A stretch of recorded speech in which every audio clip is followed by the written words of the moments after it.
এরকম একটা ঘটনার কথা জানার পরে আর্মির হেফাজতেই সে আছে।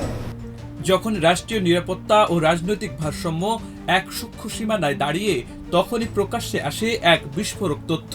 বাংলাদেশ সেনাবাহিনীর একজন কর্মকর্তা মেজর সাদিকুল ইসলাম সাদেক অভিযোগের মুখে পড়েছেন সরাসরি রাজনৈতিক ষড়যন্ত্রে জড়িত থাকার। স্বঘোষিত রাজনৈতিক নিরপেক্ষতার আদর্শ বহনকারী বাংলাদেশ সেনাবাহিনীর ছায়ায় থেকেও কিভাবে একজন কর্মকর্তা জড়িয়ে পড়লেন একটি নিষিদ্ধ দলের নাশকতা প্রশিক্ষণে, এমন প্রশ্ন উঠেছে জনমনে। আন্তঃবাহিনী জনসংযোগ পরিদপ্তর আইএসপিআর এর এক বিজ্ঞপ্তি বলছে, প্রাথমিক তদন্তে তার বিরুদ্ধে অভিযোগের সত্যতা মিলেছে। এজন্য এক ছায়ার ভেতর থেকে আসা বিস্ফোরণের শব্দ, যার রেশ শুধু সেনাবাহিনীতেই নয়, দেশের রাজনীতিতেও গভীর আলোড়ন তুলেছে। বসুন্ধরা ষড়যন্ত্রে এবার আলোচনার কেন্দ্রে মেজর সাদিকুল ইসলাম সাদেক। নিষিদ্ধ আওয়ামী লীগ ও ছাত্রলীগ ক্যাডারদের প্রশিক্ষণের পেছনে তার সম্পৃক্ততার প্রাথমিক সত্যতা পেয়েছে বাংলাদেশ সেনাবাহিনী। তার বিরুদ্ধে রাজনৈতিক সংশ্লিষ্টতার অভিযোগে একটি তদন্ত আদালত গঠন করা হয়েছে। শুক্রবার আইএসপিআর থেকে পাঠানো সংবাদ বিজ্ঞপ্তিতে জানানো হয়, সেনা কর্মকর্তা সাদেককে গত 17 জুলাই রাজধানীর উত্তরা থেকে আটক করে সেনা হেফাজতে নেওয়া হয়। বিজ্ঞপ্তিতে বলা হয়, বাংলাদেশ সেনাবাহিনী এ বিষয়ে সর্বোচ্চ গুরুত্ব দিয়ে তদন্ত চালাচ্ছে। আদালত গঠনের পর প্রাথমিকভাবে অভিযোগের সত্যতাও পাওয়া গেছে।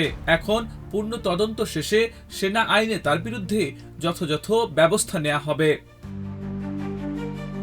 তার কর্মস্থল থেকে অনুপস্থিত থাকা নিয়েও আরেকটি তদন্ত আদালত গঠন করা হয়েছে। এই দুই তদন্ত আদালতের সুপারিশ অনুযায়ী তার দায় ও শাস্তি নির্ধারিত হবে। সেনাবাহিনীর পক্ষ থেকে জানানো হয়, বাংলাদেশ সেনাবাহিনী একটি অরাজনৈতিক ও পেশাদার প্রতিষ্ঠান। কোনো সেনা সদস্যের রাজনৈতিক সংশ্লিষ্টতা প্রমাণিত হলে কঠোর শাস্তি দেয়া হবে। এর আগে 28 জুলাই দৈনিক আমার দেশ পত্রিকায় দেশজুড়ে নাশকতার ছক আওয়ামী লীগের শিরোনামে একটি প্রতিবেদন প্রকাশিত হয়। এতে বলা হয়, আওয়ামী লীগের 400 ক্যাডারকে কর্মশালার নামে নাশকতার প্রশিক্ষণ দেয়া হচ্ছিল। প্রশিক্ষণের মূল নেতৃত্বে ছিলেন মেজর সাদেক। এ ঘটনায় দেশজুড়ে আলোচনার ঝড় উঠলে আইনশৃঙ্খলা বাহিনী অভিযান চালিয়ে 22 জনকে গ্রেপ্তার করে। এর মধ্যে অন্যতম ছিলেন মেজর সাদেক।